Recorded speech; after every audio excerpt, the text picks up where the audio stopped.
You can make the simplest of these wire hearts in under 10 minutes, but you'll also learn a more elaborate version along with wire working techniques you can apply to any bead and wire project. Hey there, Sandy here with another wire working video at keepsakecrafts.net. First, let's talk about wire. For the frame of your hearts, you want to use a heavy gauge wire. Now, heavy gauge is all relative. It depends on what you're making. If you're making earrings, you might want something a little bit lighter than if you're making a pendant. If you're making something large, then you'll probably want a heavier gauge wire than if you're making something small, just for stability's sake. Both of these heart pendants use 16 gauge bare copper wire, which means they'll look really nice with a patina, and I'll link to how you can use liver of sulfur to darken them very quickly and then polish up the high points for a really nice antiqued look. If you do want that look, here's one thing to keep in mind. You do need to pay attention to the type of wire you have. Here I have wire that says bare copper. Bare copper is what will antique for you. It will turn dark in that over time or quickly within that liver of sulfur solution. This is rapid wire. It's a wonderful wire. I love it, except that it has some kind of a coating on it. Now, this particular spool does not say non-tarnish anywhere on it, but it doesn't tarnish. So I could leave this in liver of sulfur all day and it is not going to darken. So it all depends on the look you want. If you absolutely want to darken it and then polish it up, make sure you're getting bare copper wire. Another wire I really like to use is sterling silver filled wire. This is some 16 gauge silver filled, and you can see actually it's been in my stash for a while and it's started to tarnish all on its own because that's what it does. But you could also use craft wire. It's not a bad idea to practice these techniques with craft wire. Just keep in mind craft wire has a coating on it that can be marred, and if you're not careful, sometimes your pieces won't look so nice, but it's awesome for practice. So this piece uses, like I said, 16 gauge wire and 26 gauge wrapping wire. That's this finer gauge wire that's wrapping all the beads on. And that's a good rule of thumb, is to have about 10 numbers of difference between the wire you use for your frame and the wire you use for your wrapping. You don't have to follow it exactly, but it's a good rule of thumb to start with. 16 gauge frames, 26 gauge wrapping. That being said, I didn't have any 26 gauge silver wire, so I'm going to use 28 gauge, and that'll be fine. It'll just have a slightly different look. Conversely, I could have used 24 gauge here for my wrapping, and it would have been a little bit heavier in appearance and a little bit chunkier. Another good reason to use an inexpensive wire when you start is to figure out just how much wire you need. So if you're using something a little bit more pricey, then you won't be wasting it.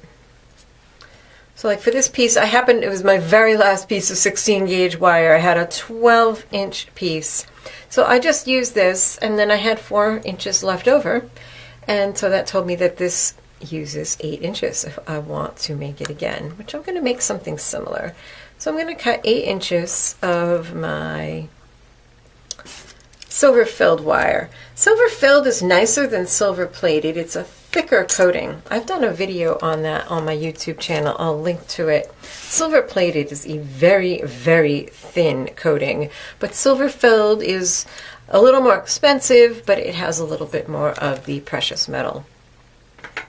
So here I have my 8 inches. Now, one thing you might notice about these two hearts and all the hearts I'm going to make today is that they are not symmetrical. That's a design choice. I just happen to like the look better when they're not symmetrical. I think it's a little more playful, a little more fun. It's also a little bit easier because you don't have to worry about perfectly matching both sides. But I really do, I'm not just saying that, I really do prefer the look of just a little bit of asymmetry. For shaping your wire, one of your best tools is your hands. And if it does have any lumps and bumps, also a pair of nylon jaw pliers is great for smoothing it out. You do always want to start with dead soft wire, because this is what will allow you to shape and form it. As soon as you start just smoothing it with the nylon jaws and shaping it, it's going to start hardening. So you don't want to start with anything harder than the softest you can get, which is called dead soft. If you want to learn more about that, I've done a video on what that means, the different hardnesses, dead soft, half hard, full hard. Most of the time in making jewelry, we don't use full hard. It's either dead soft or half hard is good if you're going to make something like ear wires. Now, if this is rough, you can use a file or a cup burr to smooth that down. I'm going to start, like with this one, I'm going to make something similar to this. Although in some ways I'm not thrilled with the way that came out, so we'll see if we can do that a little differently. I really like this tool. It's kind of a hybrid between round nose pliers and chain nose. I've got one jaw of each. What I like about that is when I grip this to start my loop, my round, if I had a round jaw on the other side, it often ends up making a dent in the wire in that spot. But having the flat there, it's not going to make a dent. So I'm going to just make the smallest loop I can manage. And sometimes that very last bit of wire does not want to curve. It's just the nature of wire. So what you can do, you've got this nice curve except for this last little bit. Come in with your wire cutters and actually cut off that last bit that wouldn't curve. I've got some fairly heavy wire cutters, and I kept the flush part of these flush cutters towards the wire I'm keeping. Now that's curved, and I can go ahead and shape that and have a bit more of a nice curve. And that's a lot more round than some loops, which end up being a little bit on the oval side. Another thing you can do is come in with flat nose and give that a little bit of a squeeze, and that will make it a little bit more round. It's nice if the centers of your spirals are round and not oval. Next, you can use either flat nose or chain nose, and I like to use my other hand, my non-dominant hand, to kind of coax the wire gently around. It just makes for a smoother curve doing that. So now I have my loop made on this end. I want to make the heart a little bit more of a sweetheart shape. So you can go in there, while the wire is still somewhat soft, you can use your fingers and get, especially your thumb, and really get a nice graceful curve, nice smooth curves. This can be hard to do later, and you can also use tools, but it's nice to go in there. I like just manipulating things with my fingers, so I enjoy doing that and being able to. Now you can finish the bottom of your piece in one of two ways. Oh, there's probably more ways, but right here I have two different ways. One is to make a loop that you can dangle things from, which is always fun. Another is to finish it at a point, and this is a really pretty way of doing it. I will show you more about this in the next piece. But for now, I'm just going to make a loop here. So I'm going to position my round nose pliers where I want the base of my heart to be, and I'm going to continue that line. So it's going to go round and then over. So I want the round jaw of my pliers to be on this outer edge. And I'll just bring it around. Just like that. This is starting to get a little hard to manipulate with my fingers. And I can see I'm going to make a mess of it if I continue, so I'm going to stop, smooth it out with my nylon jaw, and just kind of bring it around.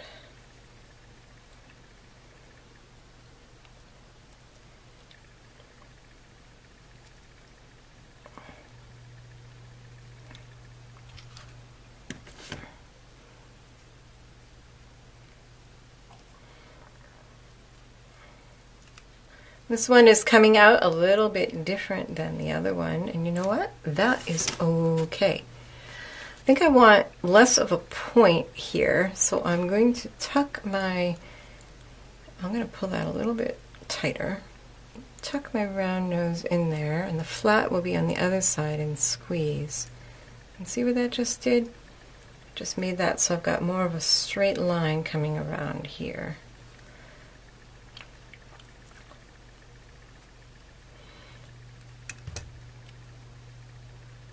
I think I want a loop right there where those meet. And again, that's being kind of oval and pointy. So we'll tuck in, and don't be afraid to move the wire out of the way. Tuck in the round nose and give that a pull so that that comes out round. I should probably do that a little bit more over here if I can.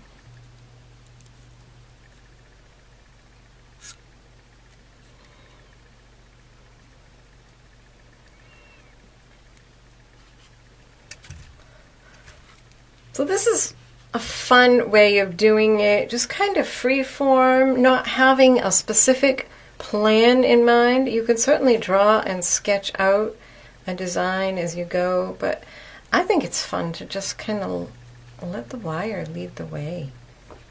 I think since things look good in threes, I want 3 loops right here, and that's really cute.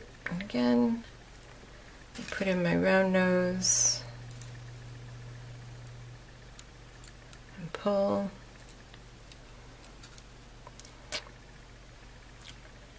And then now I have this last little bit to make a hanging loop, but I don't know that I want to do that. I think I may just put a jump ring.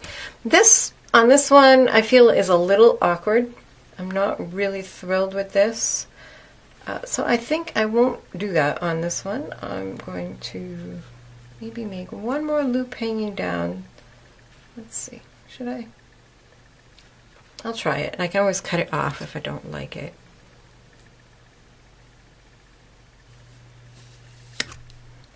Yeah, that's a bit much. So I think I am actually going to cut this off right here at this loop.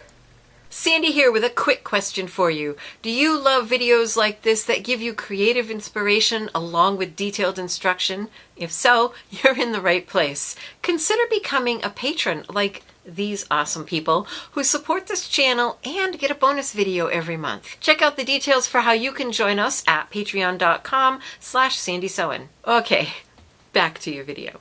So I'll just grab this piece, pull it out of my way. And always, again, having the flat part towards what you're going to keep.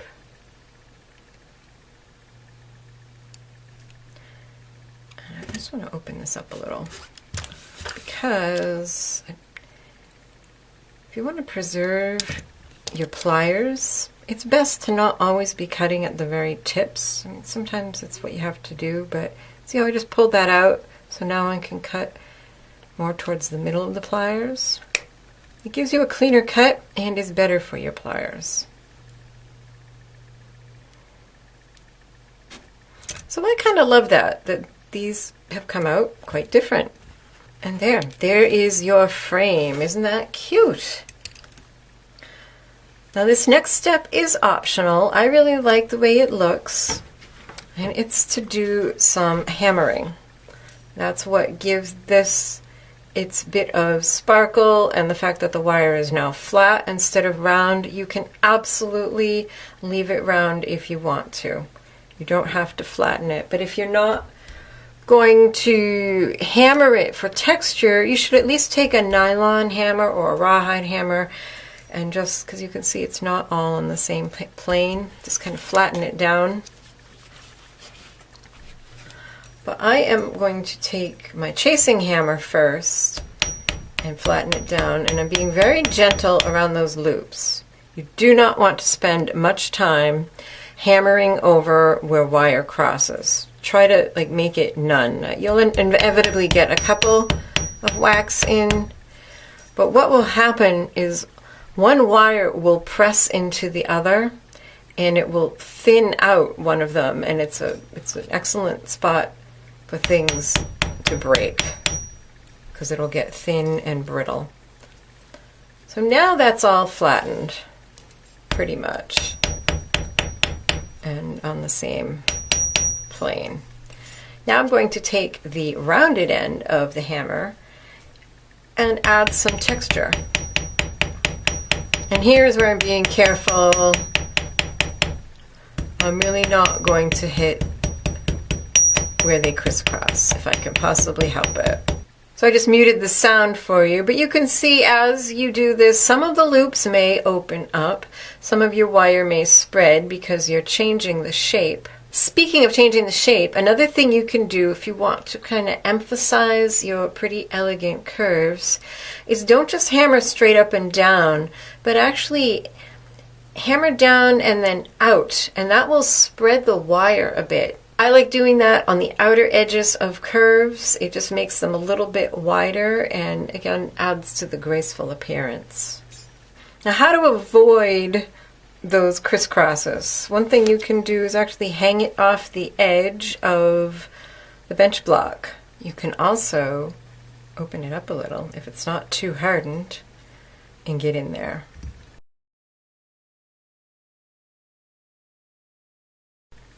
And now I'm just reshaping because it does inevitably get misshapen a little bit by the hammering because you're changing the shape of the wires. So you can go in with your tools or with your fingers and reshape whatever you feel needs to be redone.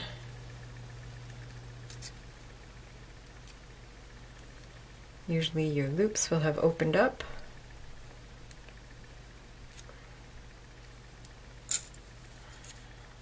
If you're using a very heavy gauge wire, you may be able to see this line. Let's see if I move this so you can see it better. Where the flat cut part of the wire meets itself, meets the other part of the loop of the wire. It's a fine detail, but it looks really good if you go in and trim that so that those edges match perfectly. So I'm going to open this up and just twist it to the side like you would a jump ring. Bring in my wire cutters and trim them so they match that edge of wire. And it's just the smallest amount you cut off. But now when I close it, can you see how much nicer that looks? It just kind of looks like it belongs there.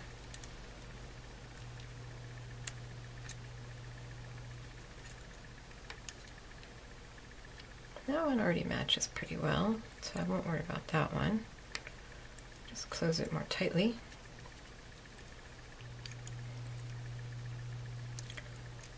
And I'm just going to flatten those.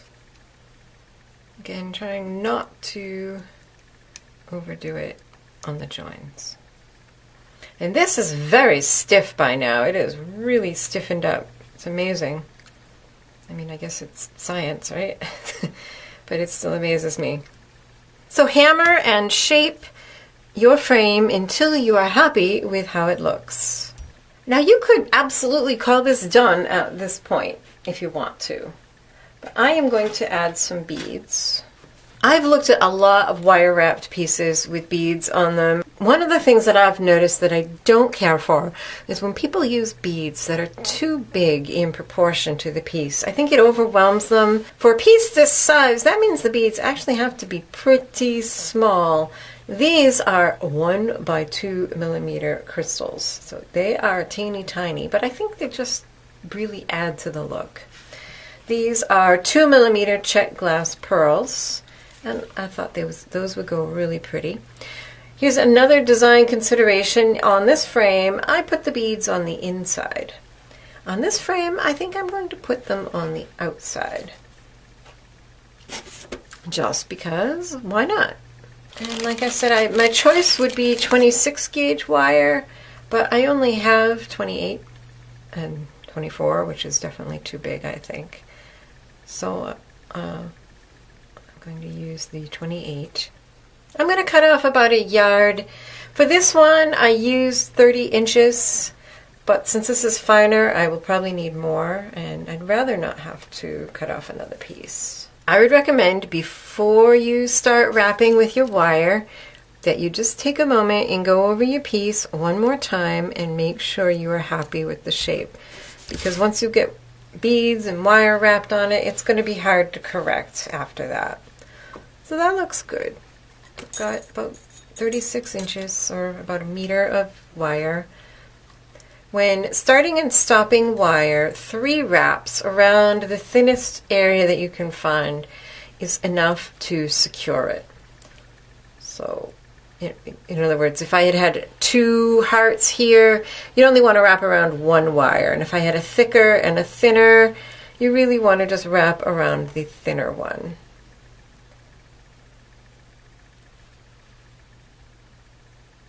And although you can pull pretty well with your hands, nothing pulls quite as tight as a tool.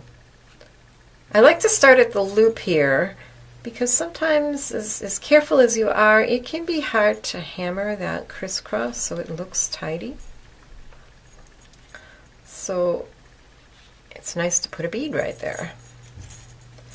And here's a handy thing, because we're making a heart shape, we have this split. So we don't have to do the poking of the wire up through the shape for a while. So I'm going to slide on a bead. I'm going to pull that wire taut and kind of use my thumbnail to hold it in place, right where I want it. Hold it in place and then wrap. Now however many wraps you have between beads here is up to you. Depends on the look you want, the spacing you want. For this one, I started off down here with 3 wraps between each of these. These are a little smaller, so I think I'm going to do, hey, you, wait a minute. Oh, I'm on the wrong side, never mind.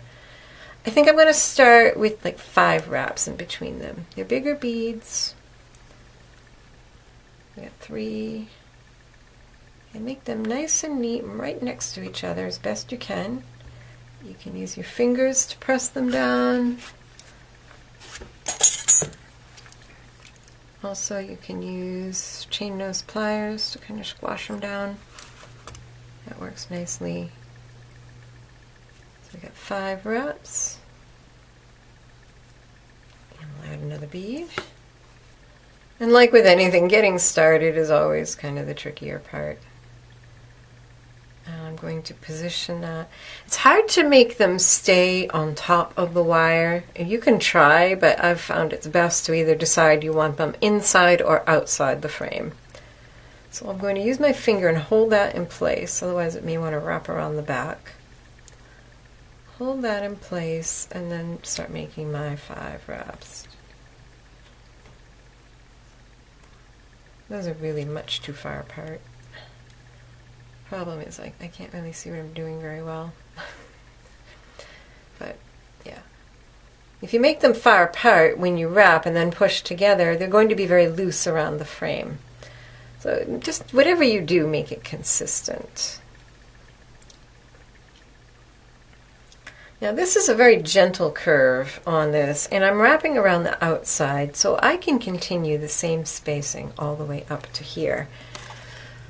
But one issue you'll have if you wrap around the inside is that the pieces are they're going like this. They're curving closer and closer and closer as it goes around the curve. So I actually, about here, I had to start increasing the number of wraps from 3 to 4. And then up here at the tightest part of the curve, I actually had 5 in between them in order to maintain a pretty similar spacing between all the beads. So that's just something you'll have to experiment with your particular piece if you need to do that at all. If you encounter a loop, a kink like this, this is just a break in your wire waiting to happen. What you want to do is push those wires towards each other to open out that loop, and then open it up. If you can do it with your fingers, straighten it out. If not, use your flat nose or nylon jaw pliers and straighten it out. And keep adding beads and wrapping really as far as you want. Whatever looks good to you. You could add just a few beads down here. I'm going to do similar to what I did with this one and go all the way up. to some point up here. Made my way up to my loop, and I'm trying to decide how far to bring these pearls. I think it definitely needs to go at least past this loop. So I've packed in wraps here to hold all this down even. Now I'm going to have to come up through this loop with the wire, and this is where you want to be careful that you don't get a kink in it. You can do it like I just did and fish the end through, and then kind of put your finger in that loop back there as you get down to the end to keep it from kinking. Sometimes, maybe with a bigger opening here, you can also actually poke a loop of the wire up through. I probably wouldn't do it with these because these are so small. But if you have a bigger space that's enclosed, you can poke a loop of the wire up through, and then that will help keep you from getting kinks in your wire. So at this point, it's kind of just a matter of judgment, of looking by eye and gauging the spacing to try to keep it just visually even. As you're going over these loops, you may have to increase or decrease, and as you get to the steeper part of the curve, you also may have to change. So don't be afraid to gently back out your wire and use your pliers, either flat nose or nylon jaw, to straighten out the kinks, and then start again. Just be gentle, because if you have to do it several times, you will be hardening the wire and therefore making it brittle. So see how it always wants to cross like that. So just uncross it, get your finger in there. So this part will take a little bit longer, but it's worth it. Yeah, I think that wants to come at least up to there. I'm just about done. I kept checking it periodically as I went along and ended up deciding that I did want the beads to go all the way around this entire half. And I'm going to stop right here and wire these two pieces together. I did open this one out, which made doing some of these final wraps a little bit easier. Just so you can get in there instead of having to poke the wire through the loop. One thing I find especially useful when doing wire wrapping is to have really good lighting so that I can see that my wraps are even. I can see right away if I've wrapped over top of another one, because that's not a good look, so that you can go in and back that out right away and fix it. This is such a decorative element of the piece that you want it all to be as even and neat as possible. Because of the way the patterning works with the wire, it really is kind of glaring when you have wires wrapping over one another or just something not even. So I'm getting close to where those are going to go together. Okay. So I'll close this up again, just like you would a jump ring. Try to make those all pretty much on the same plane.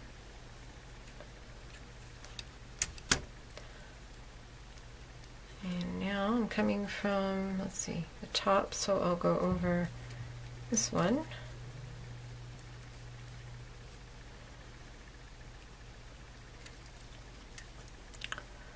Kind of like sewing at this point. We're just going up and down using wire instead of thread to stitch these together.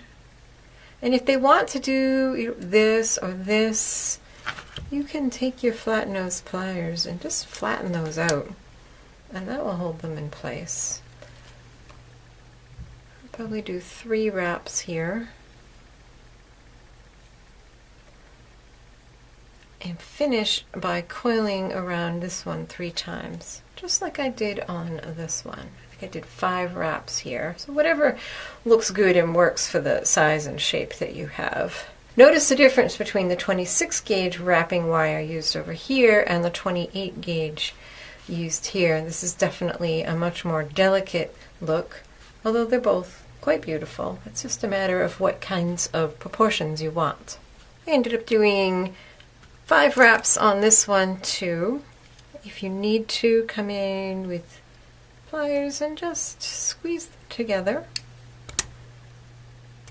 And then flatten them out and they'll all stay in place.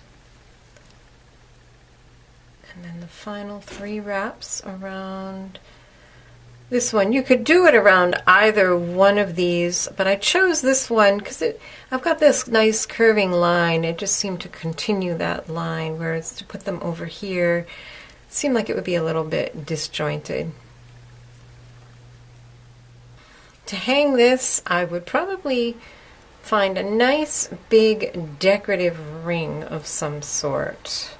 Obviously, with all these beads here and this wire, a simple jump ring I don't think would suffice. So some sort of fancy decorative ring would be great right here, just to dangle it. To finish off your wires, you want to trim them so that they are inside these loops. Wherever you can to hide them, just to keep them from catching on things. Of course, we'll burnish them down well, but the idea is that the end of that wire should be right on the inside edge of that frame wire. So cut it nice and close and use chain nose pliers and really burnish it down so that when you rub your finger over it, you shouldn't be able to feel it at all. Now you can add some dangles to that bottom loop if you like. You can use anything, briolets, whatever. The only beads that I had that I thought worked with this are these little tiny 3.4 millimeter drop beads. They're little tiny teardrops. So I'll show you how to wrap these. This is kind of a funky, messy wrap, but it's kind of fun. What I have is 5 inches of 24 gauge wire, and this took some testing, and you'll have to test with your particular beads too. 22 seemed too chunky, 26 was a little too fine, 24 was just right. So what you want to do is grab your wire right in the middle with your chain nose pliers and bend it around the pliers just about the same width as the hole of your bead. Your bead's going to sit right in that spot.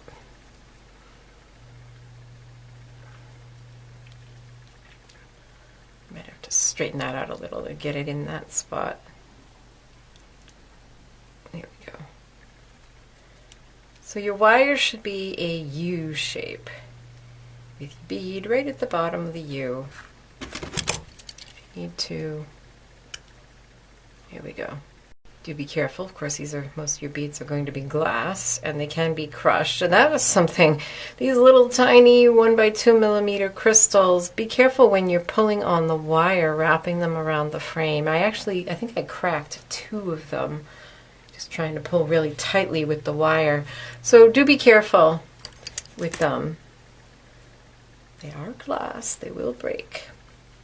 So once we have our bead behaving, sitting in that bottom of that U, grab the rest of those wires and just bring them together right above the bead. It should form a little bit of a triangle. And now we're going to make a wrapped loop. So grasp that triangle with your chain nose and bend both wires, treating them as one, so you have a 90-degree angle. Tuck your round nose pliers into that loop. Keep in mind, although this is very small, what you're concerned about wrapping this loop around, what you're concerned about putting this loop around is this wire down here, which I have hammered out, so it's kind of thick. So I'm going to move this up my round nose pliers a little and make sure my loop is plenty big to go around that, so those can move freely. And just like you're making any wrapped loop, go ahead and wrap it around the pliers, reposition, and then keep going till you have a full circle of wire, and the other wires are at a 90-degree angle to each other. Now if you have a closed loop, this is when you will have to add this to your piece. So we have 2 closed loops. And although it seems like you can do this with your fingers, it's fine wire, I found it's easier and just came out better to do it with pliers. was able to pull on a little more tightly. I'm going to wrap down around that stem of wire all the way down to the bead holes. And then wrap back up.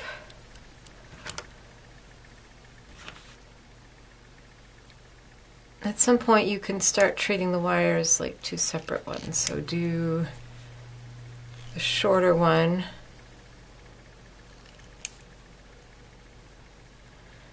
and bring it back up to right underneath the loop.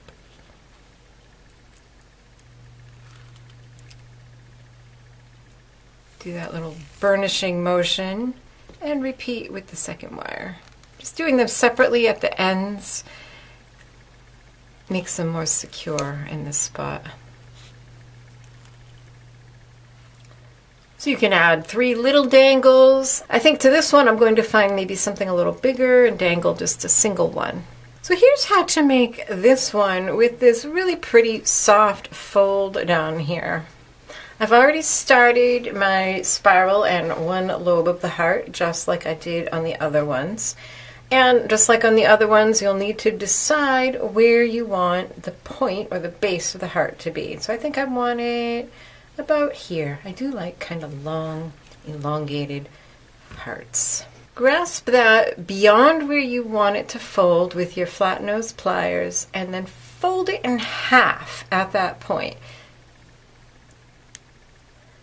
Right like that. And at some point you'll have to let go. Notice my fold and the plane of my heart are perpendicular to each other. So they're not, if I'm looking down at my loop, I'm looking at a straight line. If I turn it a quarter turn, 90 degrees, I'm looking at the V. That's important to get this shape. Continue with your flat nose pliers, pinching that closed. Just go slow here and keep shaping that until you have it folded.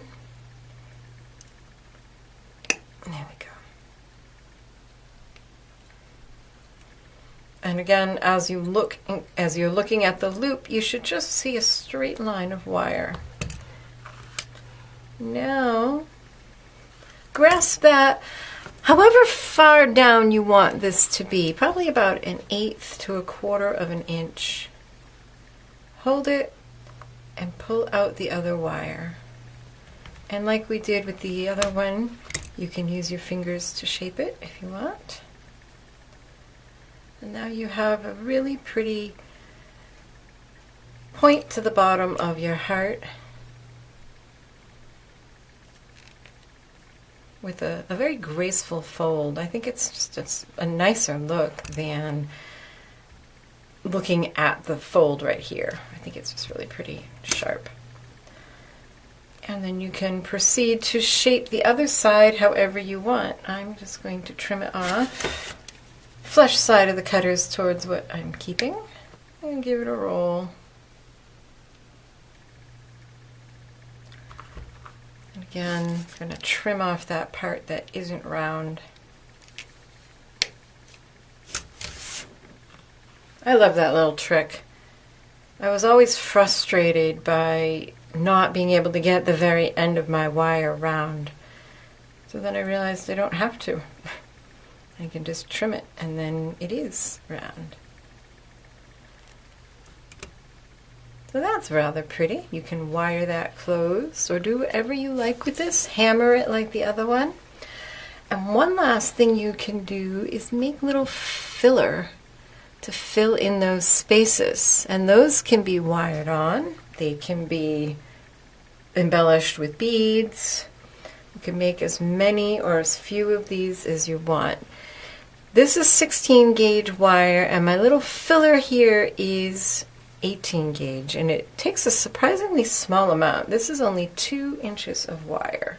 But you can cut it bigger and then gauge from there. So to start this, I cut it 3 inches and made a spiral that will fit in this space and realized I had 2 inches left. So I knew I only needed 1 inch per spiral. Start at the very tip of your round nose, spiral, And you can also just kind of tuck that in, swapping out to flat nose, continuing around. And I am leaving a little bit of space here because I want to use my fine gauge wire to wrap that in place. So this little tuck kind of also will curl that very end for you instead of trimming it off. That works better if you're using a finer gauge wire that's more easily manipulated.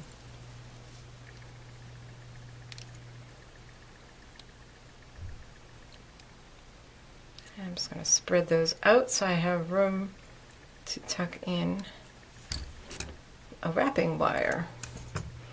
So you probably wouldn't do this with copper, but you certainly could. You could make little curlicues, you can make squiggles. They don't all have to be spirally things.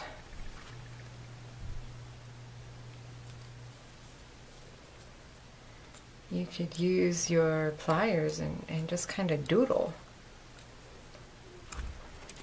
So you can tuck in your round nose and go like that, go like that.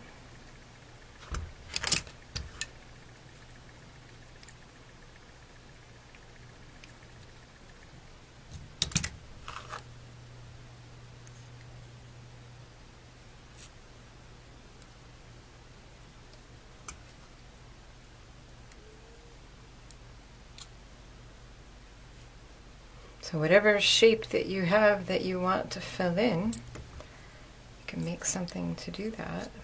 And then this can further be embellished with beads and crystals and such. So let's see. Oh, see, isn't that kind of fun? I could make that fit in there with a little bit of work. Then you use your fine gauge 26 or 28 gauge wire. Start by making 3 wraps. And now we can add our piece in here. Let's see.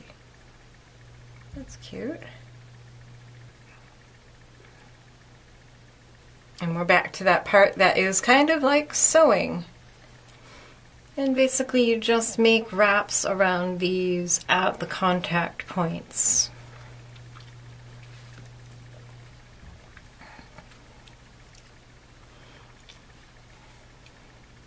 Just until it looks complete.